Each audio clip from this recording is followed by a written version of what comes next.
Bueno, entonces hablaremos lo que es el absceso o pulmonar, ¿no? También este es un cuadro muy frecuente. Entonces, ¿cómo definimos el absceso pulmonar? Este absceso pulmonar consiste en una colección supurativa localizado en la cavidad neoformada del parénquima pulmonar de material purulento con necrosis de los tejidos causando por gérmenes piógenos. Puede acompañarse algunas veces de empiema pleural. Empiema pleural quiere decir pus en la cavidad pleural, ¿no? Este cuadro es con predominio en el sexo masculino, 3 varones, una mujer. En la fase etaria está entre 30 a 50 años de edad, en poblaciones más pobres en virtud de las precarias hábitos de higiene. En ellos es más frecuente la acción. Probablemente no hay aseo de la boca, los dientes mal estado de conservación, etcétera, ¿no? Los agentes etiológicos más frecuentes son bacterias anaerobias, ¿ya? De la flora bucal o flora mixta puede ser. También puede haber microorganismos gram negativos como la Klebsiella y gram positivos como el Staphylococcus, ¿no? También es frecuente en los pacientes ancianos y pacientes hospitalizados, ¿cierto? Las causas, dentro de las causas podemos mencionar uno, la forma aspirativa. Uno se aspira de la boca, ¿no? A partir de material séptico proveniente de la boca y o de las vías aéreas altas o el esófago, estómago, ¿no? Son vómitos. Entonces uno vomita o regurgitación en los periodos cuando una persona está inconsciente, ¿no? Puede estar anestesiado o después de una epilepsia también inconsciente, entonces vomita y regurgita o se aspira a la acción. O también en los pacientes con alcoholismo agudo, los vomitan, se aspiran, ¿no? Estado epiléptico, coma diabético, traumatismo encefalocraniano, accidente cerebrovascular, anestesia general. Pacientes que están con anestesia general despiertan inconscientemente, vomitan y pueden aspirarse, ¿no? Enfermedad de esófago. Aquellos que pueden tener megaesófago, estenosis del esófago, divertículos en el esófago, hernia hiatal, etc. Factores que interfieren de inclusión son como disturbios neurológicos, miastenia graves, tumores de orofaringe o laringe en pacientes con traqueostomía. 2. La forma obstructiva. Tumores endotraqueales, cuerpo extraño, tapones mucosos, bronquiales, compresiones bronquiales extrínsecas, ¿no? Que pueden comprimir el bronco, como ya sea adenopatías, aneurismas, quistes u tumores. Postneumonía. 3. De postneumonía están los gérmenes más frecuentemente, la Klebsiella, Staphylococcus.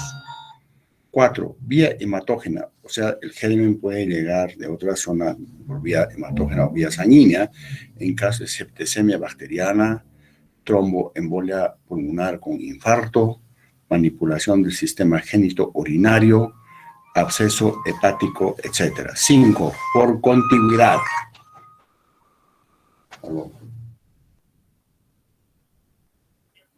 ¿Qué hora? Ya, listo. No, 8:30. Sí. Ya, 8:30. ¿Está bien? Ya. Entonces, por contigüidad, extensión del proceso inflamatorio infradiafragmático, ¿no? Puede ser como absceso sufrénico, absceso hepático, entonces por contigüidad o vecindad, podemos decir, ¿cierto? 6. Traumatismos torácicos. Entonces hay contusiones, hematomas y, bueno, evolucionan a un absceso pulmonar, ¿no? Otras causas, secuestro pulmonar, ¿no? Quistes bronquiales, quiste hidatídico, por supuesto que hidatídico complicado cuando se rompe el quiste hidatídico. Neumatoceles y quistes subpleurales. Daríamos lo que es el cuadro clínico que presentan estos pacientes. Estos pacientes presentan fiebre, escalofríos frecuentemente. ¿no? También sudoración, una halitosis, mal aliento, malestar general, astenia, dolor torácico tipo pleurítico, algunos tienen disnea, taquipnea, tos. Inicialmente esta tos puede ser seca y posteriormente tos productiva con una expectoración purulenta, ¿no? Purulenta, y algunas veces pueden producir una vómica, pero siempre ahora esa expectoración es olor fétido cuando son los anaerobios. O algunos pueden presentar también hemoptisis con sangre, pueden estar expectorando. Si realizamos examen físico a estos pacientes, depende del tiempo, ¿no? Si es que un buen tiempo ha pasado, entonces podemos observar en los dedos el epocardismo digital puede surgir en poco tiempo de su evolución de un absceso pulmonar. Y también es necesario aquí revisar la boca, los caries dentarios, ¿no? Entonces hay caries. Entonces con eso ya uno ya sospecha.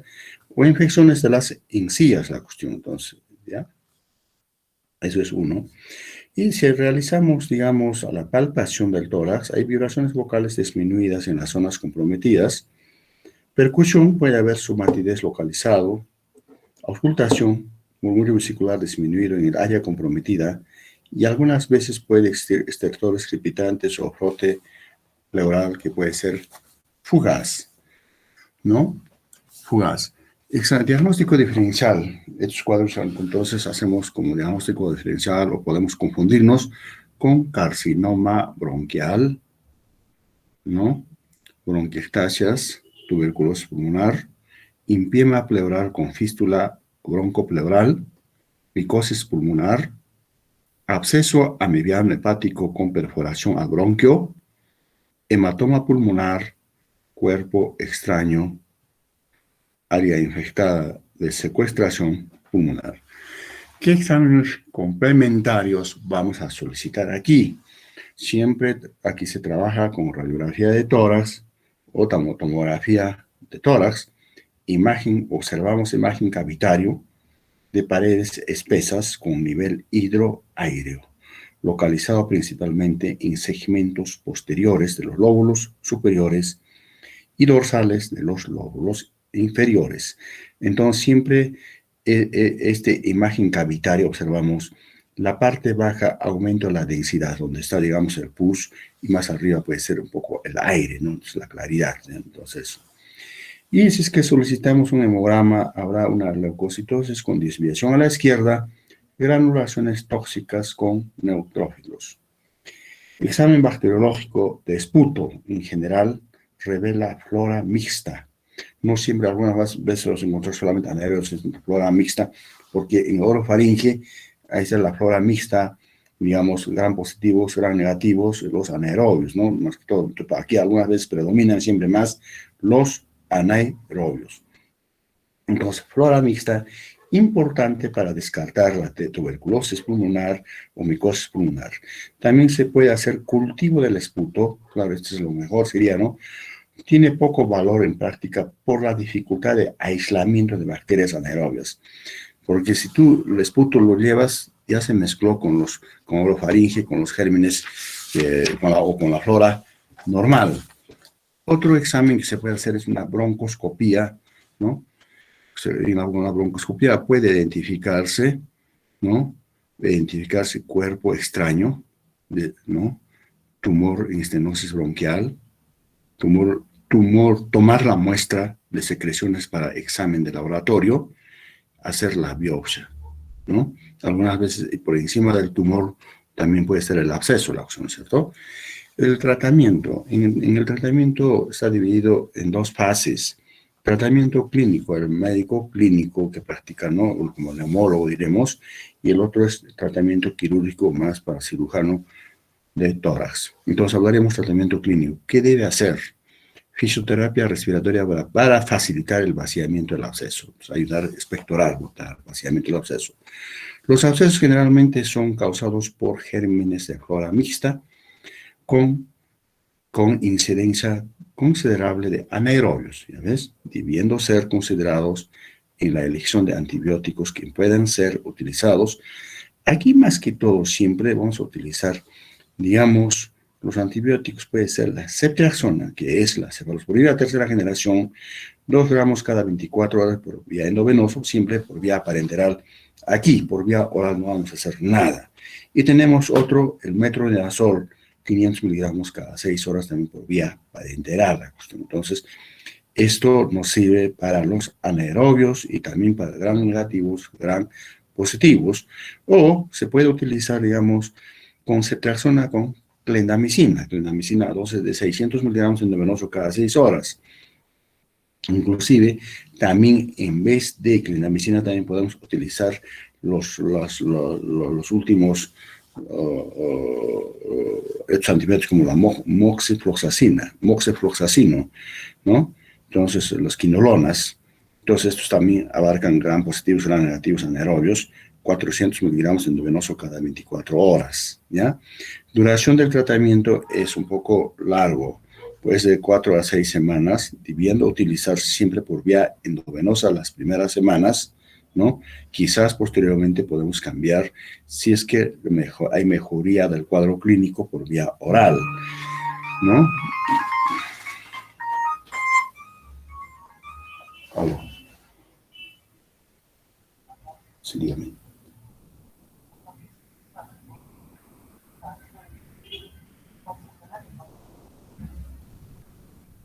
¿Ya?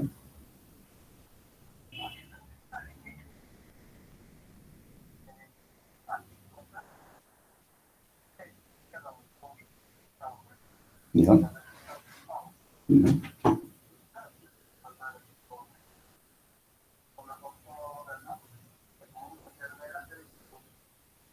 Ya, tráigamos usted 4 de la tarde o 5 o si no 2 de la tarde, ¿está bien?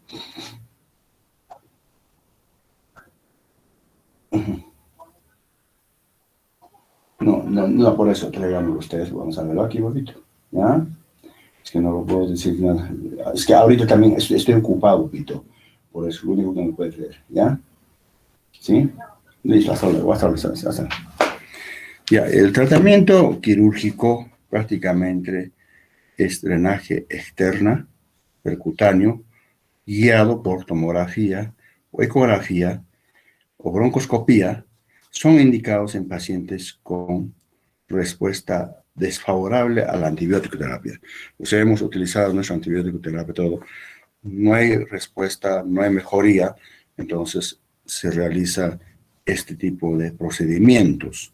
O bien en su efecto, resección pulmonar en casos ya seleccionados, donde hay necrosis masiva o hemoptisis masiva con riesgo de vida en el paciente. Entonces aquí ya es con participación del cirujano de tórax prácticamente, ¿no?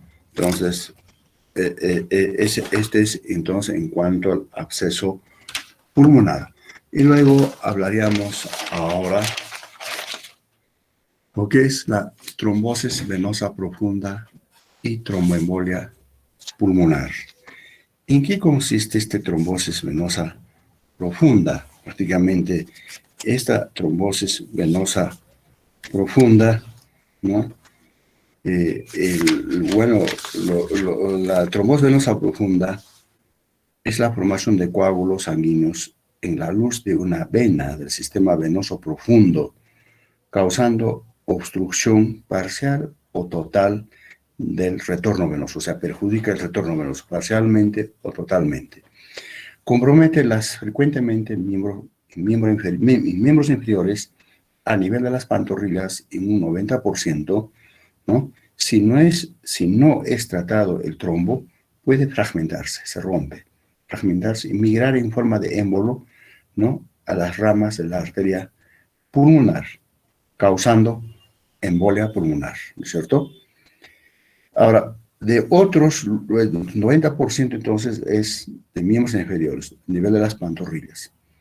Otros trombos locales de origen puede ser, digamos, las venas pélvicas, puede originarse de las venas pélvicas, venas renales, vena hepática, corazón lado derecho, ¿no? Inclusive en corazón lado derecho pueden formarse los trombos o émbolos, o también una fibrilación, ¿no? Y miembros superiores también, miembros superiores puede haber, pero es muy poco frecuente. Bueno, son signos más característicos, se forman. Entonces, aquí lo que nosotros más nos orientamos es por el edema en miembros inferiores. Entonces, el mecanismo de edema en miembro inferior es por aumento de presión hidrostática capilar por debajo de la obstrucción del propio vaso. Entonces, ahí recién aparece el edema. Entonces, claro, por supuesto, el paciente, algunos vendrán con dolor en miembro inferior o nos dirá que está hinchado, aumentado de volumen. Entonces, ahí ya sospechamos. Ahora, algunos pacientes ya vienen, digamos, con disnea, taquipnea, tos, entonces ya el fragmento del trombo ya ha ido al pulmón, la cosa entonces más fácil todavía para sospechar, ¿no es cierto? Eh, Prácticamente, ¿a qué obedece su formación de esos trombos en estas venas? Se asocia a los segmentos, a los siguientes factores, ¿no? Más que todo, siempre aquí participa el triada de Virchow. En la triada de Virchow tenemos estasis venosa. ¿Cuándo estamos con estasis venosa? Pacientes que están en reposo o sentados viajando, entonces hay estasis venosa por lesión endotelial, el de la vena, la cuestión, ¿cierto? Y también puede haber hipercoagulabilidad, como aquí en nuestro medio, mayoría de la cuestión tenemos, como se llama, con poliglobulia, o paciente un poco con sobrepeso, obesidad, todo eso, ¿cierto? Ahora, ¿cuáles son los factores precipitantes o factores de riesgo, diremos la cuestión? Riesgo. Inmovilidad prolongada, la cuestión. Por eso, paciente que está enfermo, con una insuficiencia cardíaca, con TEI, ACV o postoperado, ¿no es cierto? También otros factores de riesgo de enfermedad pulmonar crónica, insuficiencia cardíaca congestiva, con mayor razón fibrilación auricular, trombosis venosa profunda, policitemia vera, policitemia o poliglulia aquí en nuestra región, o eritrocitosis patológica de la altura, trombocitosis, venas varicosas o varices profundas, cirugía reciente, fractura de miembros inferiores, edad avanzada, gestación también, quemaduras, obesidad, lesión vascular, un traumatismo, digamos, en miembro inferior, entonces puede la cuestión, ¿cierto? Cáncer, abuso de drogas por vía endovenoso, uso de anticonceptivos orales, la cuestión en los sexos femeninos, la cuestión. Entonces, inclusive en cuanto a la edad, dicen, ¿no? Hay personas que tienen mayor de 40 años, la cuestión, entonces ya casi en niños no hay esta enfermedad. Nunca no he visto hasta ahora yo, en nuestra práctica médica que realizamos, siempre mayores de 40 años, sino después de traumatismos, fracturas de los huesos largos, ¿no? Uso de anticonceptivos orales, hemos dicho, cirugías mayores siempre la cuestión, neurocirugía, cirugía pélvica, urológica, y síndrome nefrótico, la cuestión hemos hablado de un caso, ¿no es cierto? Fenómeno embólico previo, ya ha tenido ya, entonces a algunos pacientes les repiten la cuestión. Colagenopatías, viajes largos con duración mayor de 4 horas, ¿no? Ya sea vía terrestre o vía aérea, pacientes encamados por largos periodos, inmovilización prolongada, hemos dicho, pacientes obesos, cuadros infecciosos, pacientes portadores de varios miembros inferiores, etc. En la presencia de trombo intravenoso, ocurre elevación de presión venosa distal, dependiendo de la extensión y localización del trombo, y aquí se forma el edema. Prácticamente este edema nos orienta para esto, ¿no? Nos orienta prácticamente, de ahí ya uno sospecha todo lo que con el paciente que estaría con una tromboembolia pulmonar, ¿cierto? Ahora, bueno, podemos decir, ¿cómo se forman estos coágulos sanguíneos? La formación de coágulos sanguíneos resulta directamente del daño de la pared vascular, ¿cierto? Hemos dicho, o estasis venosa o hipercoagulabilidad de la sangre.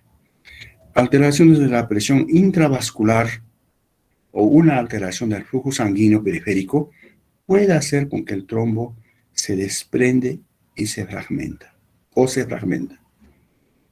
Enseguida el trombo, ahora llamado coágulo ya, estaba antes pegadito, digamos, trombo, ahora ya se ha desprendido, entonces ahora llamado émbolo, fluctúa hasta el lado derecho del corazón, penetra al pulmón a través de la arteria pulmonar. El émbolo puede disolverse, continuar fragmentándose o crecer ahí, ¿cierto? Entonces, es lo que ocurre en la cuestión. Más que todo, entonces, su origen prácticamente complica entonces tromboembolia pulmonar más frecuentemente por trombosis venosa profunda en la cuestión. Ahora hablaríamos lo que es la tromboembolia pulmonar. La tromboembolia pulmonar consiste en la obstrucción total o parcial de una o varias arterias pulmonares o sus ramas o sus ramificaciones profundas por coágulos que embolizan los pulmones procedentes de las venas de la circulación general, o sea, de las venas de los miembros inferiores, hemos dicho en un 90%, un 10% puede ser otros, ¿no es cierto? En forma general, el tromboembolia pulmonar es una complicación de una trombosis venosa profunda, ¿no es cierto? En cuanto a la fisiopatología, esto hemos hablado ya, pero nuevamente recordaremos, el trombo desprendido del sistema venoso, denominado hoy émbolo, se desplaza hacia el pulmón y en la mayoría de los casos provienen de extremidades inferiores, hemos dicho, ¿no es cierto?, del 90%, que llega a la aurícula derecha, al ventrículo derecho y finalmente a las arterias pulmonares, que obstruye las arterias pulmonares principales, aunque lo más frecuente están afectados las arterias pulmonares de menor calibre o ramificaciones, resultando alteraciones respiratorias hemodinámicas. Entonces, complica con alteraciones respiratorias hemodinámicas. Entonces, en respiratorias, ¿qué? ¿De dónde nace la disnea? ¿De dónde nace la taquipnea? ¿No es cierto? ¿De dónde nace la cianosis? Todo lo que quieran, ¿no es cierto? Las hemodinámicas prácticamente también hace hipertensión de la arteria pulmonar y compromete al ventrículo derecho, ¿no es cierto?, a las cámaras derechas. Entonces, aquí existe agudamente un desequilibrio del cociente ventilación y perfusión de la zona afectada. Hablaremos de lo que es alteraciones respiratorias. Uno, entonces, alteraciones respiratorias. La obstrucción vascular, tromboembolia, determina en parénquima pulmonar con una ventilación pulmonar poco o nada perfundido. Entonces, esa zona prácticamente, si no está ventilando, donde ha obstruido, entonces hay espacio muerto alveolar. La ventilación de esta área participa en una forma incompleta del proceso del intercambio gaseoso. No hay ahí. Con la reducción del flujo sanguíneo ocurre hipocapnia, disminución de la presión basal de oxígeno, ¿no es cierto? Y posteriormente ocurre ahí un colapso, una atelectasia congestiva. Estas alteraciones respiratorias resultan entonces por una hipoxemia arterial observada en estos pacientes con embolia pulmonar, ¿no es cierto? Entonces, por ahí está su cianosis, taquipnea, la disnea, todo lo que quieran, ¿no es cierto? Las alteraciones respiratorias. Y en alteraciones hemodinámicas, la obstrucción aguda de la circulación pulmonar genera reducción del lecho vascular pulmonar, aumentando resistencia de flujo sanguíneo. O sea, la hipoxia mismo hace vasoconstricción, entonces ya ahí se origina hipertensión de la arteria pulmonar secundario, ¿no? Secundariamente a la hipoxia y ocasiona falla del ventrículo derecho. Eventualmente existe aquí disminución de débito cardíaco, consecuentemente síndrome de cor pulmonar agudo, no crónico, agudo la cuestión, que condiciona hipotensión arterial, ¿no? La sangre puede pasar a través de las arterias pulmonares hacia las venas pulmonares, etcétera. Entonces, de ahí, entonces, su fisiopatología. En cuanto al cuadro clínico, entonces, estos pacientes ya que están con tromboembolia pulmonar, un 25% es que pueden estar asintomáticos, están casi normal, probablemente es microémbolo puede estar, ¿no es cierto? Pero mayor parte de las veces siempre inician en forma súbita con disnea. Es el síntoma más frecuente que puede estar acompañado con la taquipnea, es el signo más habitual de tromboembolia pulmonar. Esta disnea súbita e intensa, acompañado de hipotensión arterial, algunas veces puede estar acompañada de un síncope, puede indicar la existencia de tromboembolia pulmonar masivo con falla cardíaca derecha. Y también alguna vez puede acompañarse por la fiebre. ¿Por qué la fiebre? Porque hay infarto la cuestión. Entonces, como está obstruido, hay un infarto, no hay riego, ¿no? Y también puede haber dolor torácico tipo pleurítico, dolor que se exacerba con los movimientos respiratorios. También puede acompañarse diaforesis. También puede haber tos con hemoptisis en caso de infarto pulmonar, ¿no es cierto? Este cuadro clínico depende de la magnitud de la obstrucción del flujo sanguíneo, con la condición basal del paciente. Entonces, es más que todo la clínica, el paciente que dice, ahora nosotros entraremos a la exploración física, a examinar a este paciente. Entonces, aquí, paciente lo observamos taquipneico, un 90%. Probablemente la frecuencia respiratoria puede estar pasando 30 respiraciones por minuto. También taquicardia la cuestión. Estará más de 100, y edema de miembro inferior. Unilateral, más frecuentemente, muy raramente puede haber bilateral, ¿no es cierto? Si es bilateral, tenemos que hacer diagnósticos diferenciales con otros cuadros de la insuficiencia cardíaca, problemas de patología renal, etcétera, ¿no es cierto? Entonces, todo esto entonces tiene. Entonces, a estos pacientes examinamos, auscultamos, bueno, siempre inspección, palpación, percusión, algunas veces no encontramos nada, pero en la auscultación pulmonar algunas veces puede haber estertores crepitantes, algunas veces tampoco no se detecta nada. Solicitamos exámenes complementarios. Bueno, siempre uno se va a la radiografía. Una radiografía puede estar normal. Esta radiografía normal, 16 a 42%, dice, no descarta tromboembolia pulmonar. Con eso no puede decir, no, no hay nada aquí. Una radiografía tórax, en mayoría de las veces, puede estar alterado con alteraciones en específicas que puede pasar desapercibido los principales aquí que tenemos como la atelectasias, opacidades parenquimatosas que pueden corresponder a áreas de infarto pulmonar. Atelectasias en las bases, microatelectasis. Entonces, eso a veces no se observa, no hay nada aquí, podemos decir. Algunas veces puede haber derrame pleural más frecuente unilateral y un derrame pequeño en la acción. Bueno, eso ya no se sospecha, ¿no? Elevación de la cúpula diafragmática, ¿no? Con prominencia de la arteria pulmonar. También esto podemos observarlo. Y algunas veces podemos observarlo el signo de Westermarck, atenuación de la circulación pulmonar de localización periférica, que es correspondiente al área de oligoemia por obstrucción. También otro signo que podemos observar, signo de Hampton, con H, ¿no? Hampton, densidad en forma de cuña periférica sobre el diafragma. Entonces, eso es lo que más o menos observamos en radiografía, pero casi no nos ayuda nada. Ahora, también sobre eso, ahora debo pedir, pues, qué está pasando aquí, un hemograma completo. Hemograma es en específico, puede haber leucocitosis, algunas veces puede estar normal, ¿no? Entonces, ahora, ¿qué hago? El otro signo o el otro laboratorio que puedo, la cuestión estoy sospechando que es, digamos, tromboembolia pulmonar, dosaje del dímero D. Se tiene considerado un diagnóstico de exclusión tromboembolia pulmonar. Hay valores de mayor de 500, ¿no? Microgramos, es patológico, tiene considerado como diagnóstico sugestivo de tromboembolia pulmonar. Si fueran menores, normal, pero estos parámetros dependen de los reactivos que utilizan. La cuestión, claro, nos ponen los valores encontrados y, entre paréntesis, valores normales. La cuestión depende de los reactivos que utilizan los laboratorios. También otro diagnóstico, otro examen complementario. Bueno, pues aquí mi electrocardiograma. Bueno, primeramente, sí, electrocardiograma. ¿Qué encuentro? Esta taquicardia sinusal, la mayor de 100 latidos por minuto.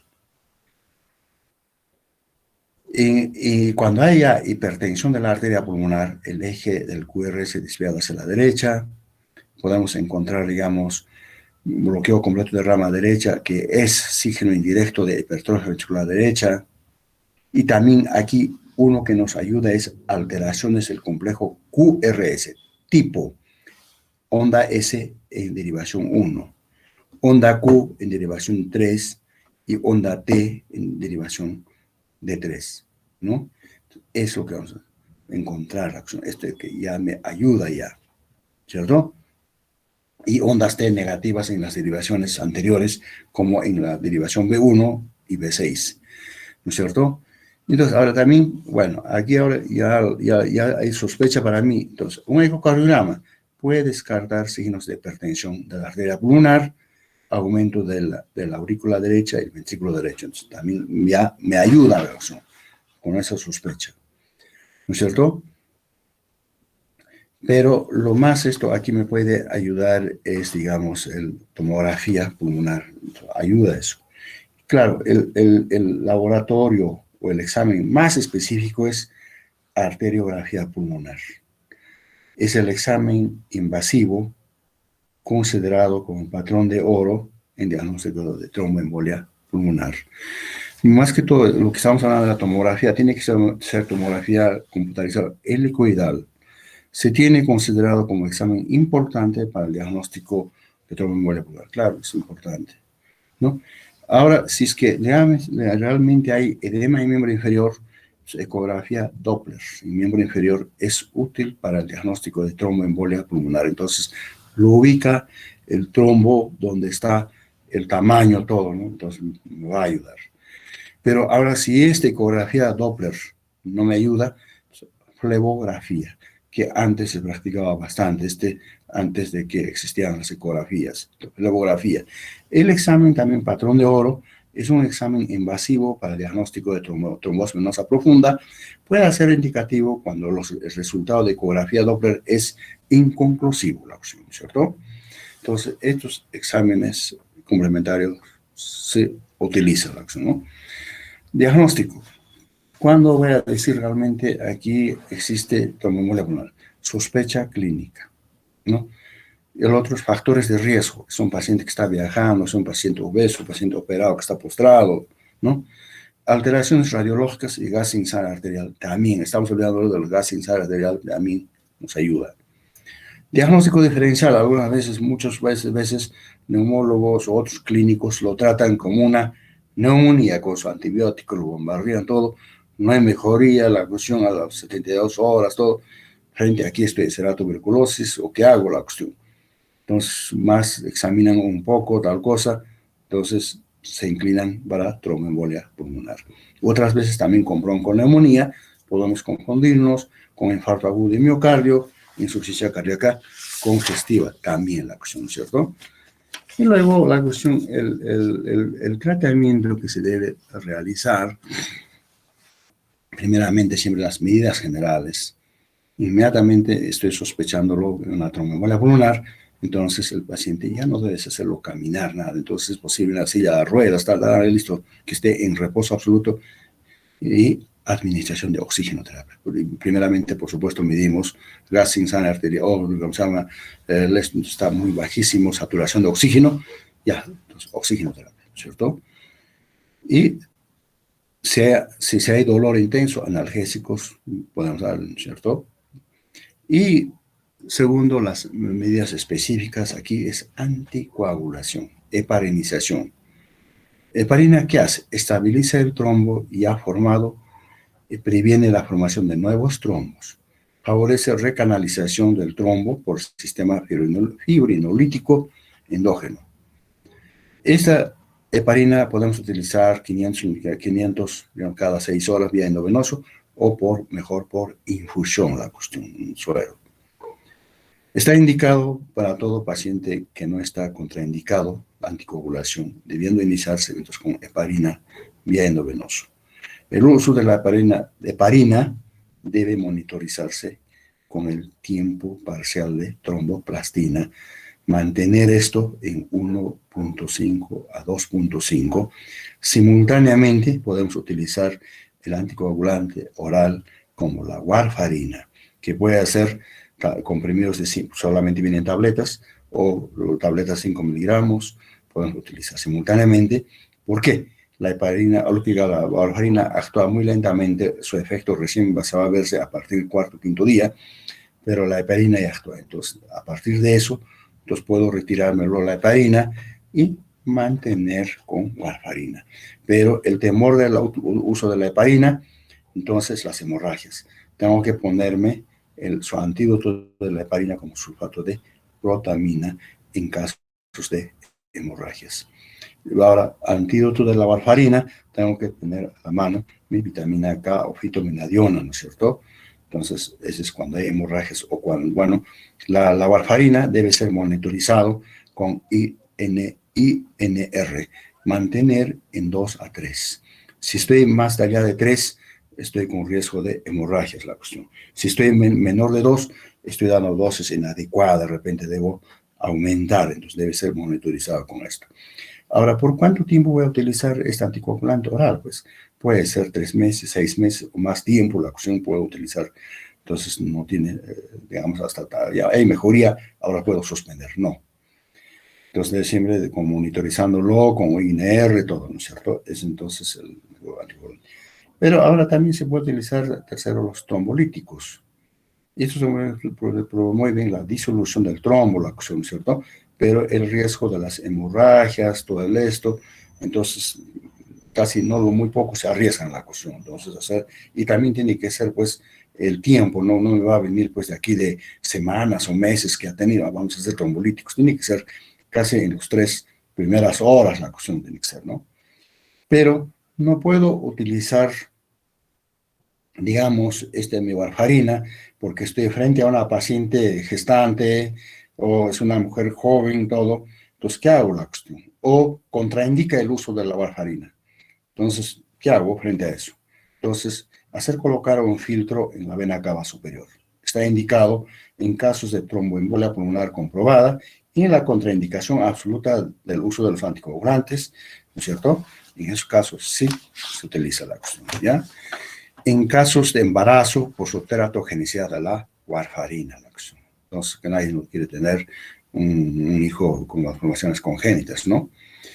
Ahora, ¿cómo vamos a prevenir la cuestión? Quizá quitar el paciente se operó, tenía factores de riesgo, o el paciente no está queriendo movilizarse, no quiere sentarse, que le duele, que le esto. Entonces, aquí tienes que vendar miembros inferiores o utilizar medias elásticas o indicar la cuestión que haga ejercicios activos pasivos con los miembros inferiores, todo, ¿no es cierto? O bien en su efecto la cuestión heparina subcutánea, la cuestión. Hoy día utilizan enoxaparina, la cuestión 400 o 40 miligramos subcutánea cada 24 horas. Entonces, o pacientes operados, inmediatamente al día siguiente tratar de hacerlo sentar, hacerlo caminar, un poco, y ya lo estoy haciendo con esa prevención ya. Entonces, algunas veces lo abandonan al paciente, el paciente no sabe nada, por su se hace que tiene dolor intenso, ya más tarde la cuestión ya está con una disnea, con dolor torácico, taquipnea, porque ya uno no sabe qué está pasando. Entonces, es lo que se debe realizar con estos cuadros. ¿Alguna pregunta hasta aquí?